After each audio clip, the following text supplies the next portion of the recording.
Right now at 5, Packers General Manager Brian Gutekunst speaks for the first time since the team made that blockbuster trade for Micah Parsons. We go to Lambeau to hear what he has to say. Plus, NBC 26 obtained surveillance video showing the moments before a driver hit a 12-year-old while riding his bike. Tonight we learn whether or not police are filing charges in that deadly crash. And a closer look at the home market here in Northeast Wisconsin, what buyers and sellers should know.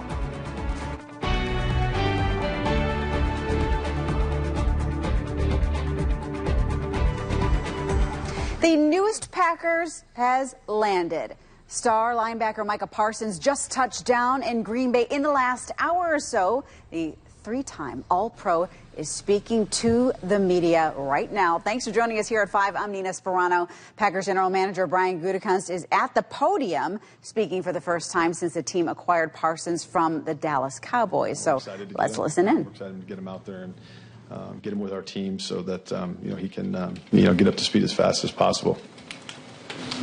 Obviously, you weren't here when they signed Reggie, but I'm sure Ron was here, obviously. Did they ever talk to you about what that meant?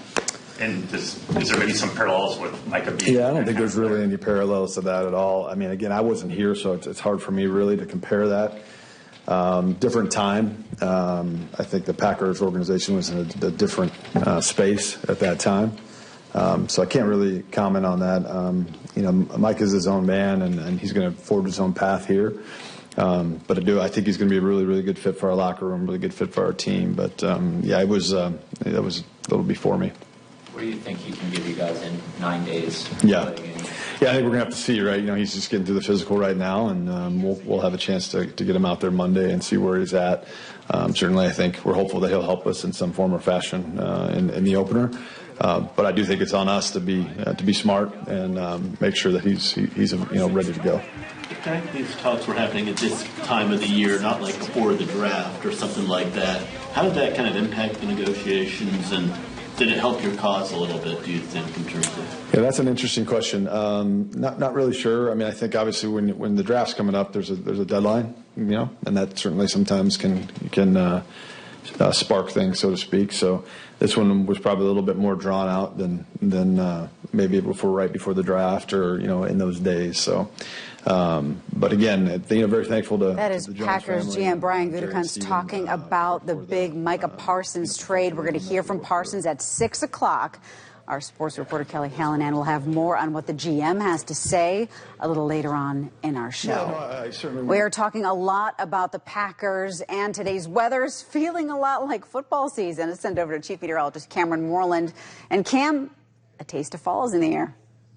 Yeah, Nina, the map actually looks like football season, at least for football fans here in Wisconsin. Lots of green and gold.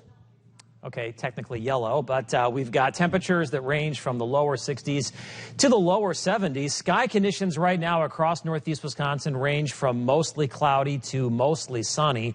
Where it's sunny, closer to 70. Where it's cloudy, temperatures are still holding out in the lower to mid 60s. The T-Rats are playing this evening. Yeah, football weather on the way.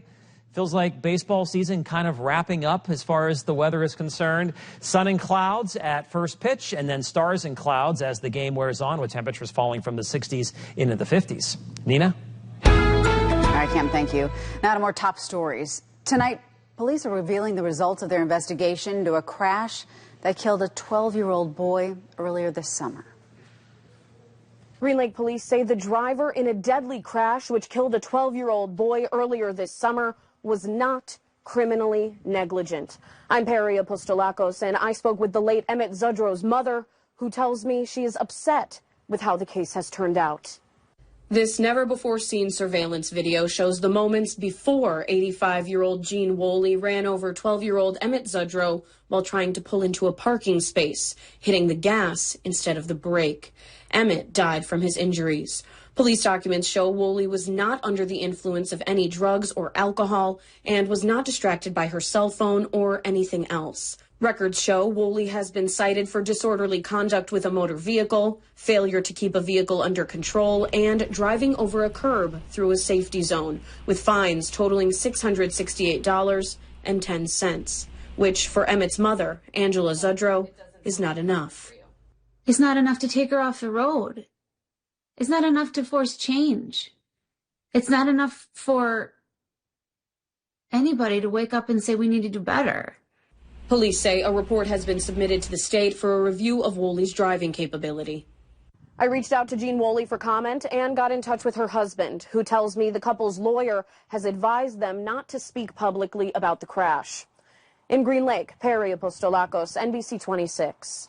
Perry, thank you for that report. A family doctor in Oconto County has been charged with multiple sex crimes against children. Isaiah Scupino of Lena appeared in court today over Zoom from jail, where he's been held since his arrest. A judge set his bond at $250,000. Scupino is employed with Prevea Health. Prevea told us in a statement earlier this week that they're aware of the allegations and will take appropriate actions as more information becomes available. A Wisconsin conservative Supreme Court Justice Rebecca Bradley will not run for re-election next year. Bradley says she believes the best path for her to, quote, rebuild the conservative movement is not as a Wisconsin court justice. Bradley also says her warnings about the court being controlled by, quote, judicial activists were ignored and claims Wisconsin has seen the beginning of political gamemanship in the court. Bradley's departure now creates an open seat on the state's highest court that's already controlled by liberals. After a price spike at the pump this month, this Labor Day weekend may turn out to be the most affordable since 2020. In Wisconsin, AAA reports today's average gas price is $3.18 a gallon. With prices across the country some of the lowest in years, travelers are hitting the road. We asked our Green Bay neighbors what they're doing. We're heading up to Crandon, Wisconsin for the off-road championship. I'm headed up to Three Lakes, Wisconsin. Three Lakes. And a family trip? Yep. We're flying to D.C. to pick up my grandnephew from foster care. We got the good news yesterday that we get to pick him up.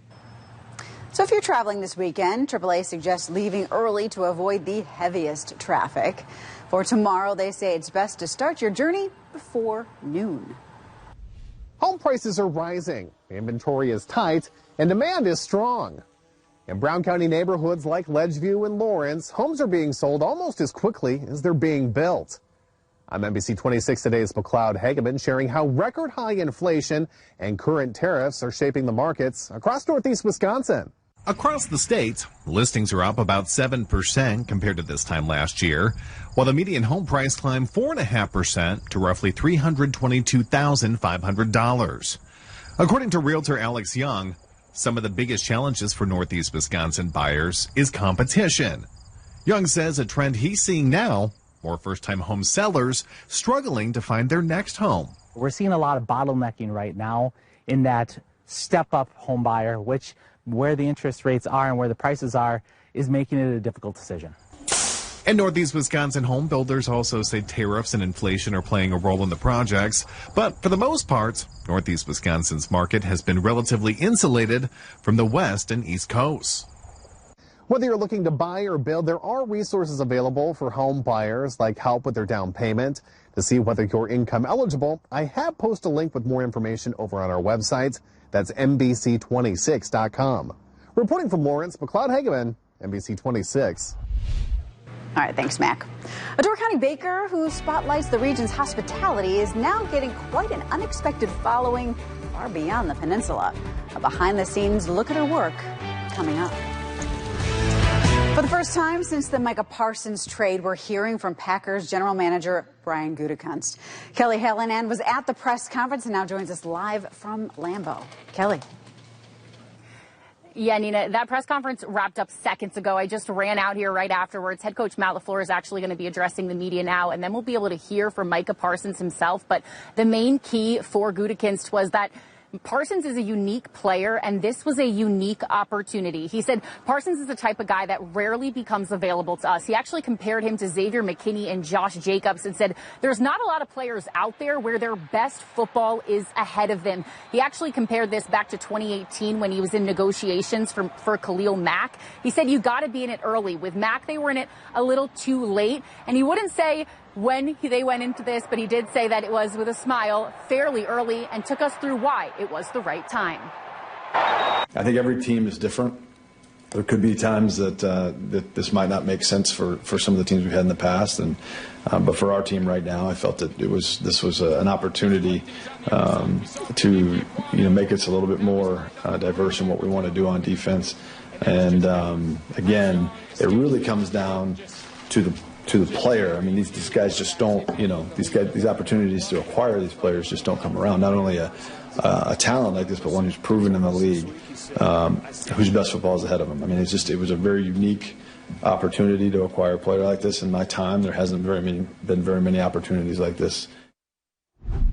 Gutekunst added that obviously they celebrated getting Parsons, but it is bittersweet because they lost a guy like Kenny Clark in this trade. But for now, from Lambeau Field, Kelly Hallinan, NBC 26 Sports.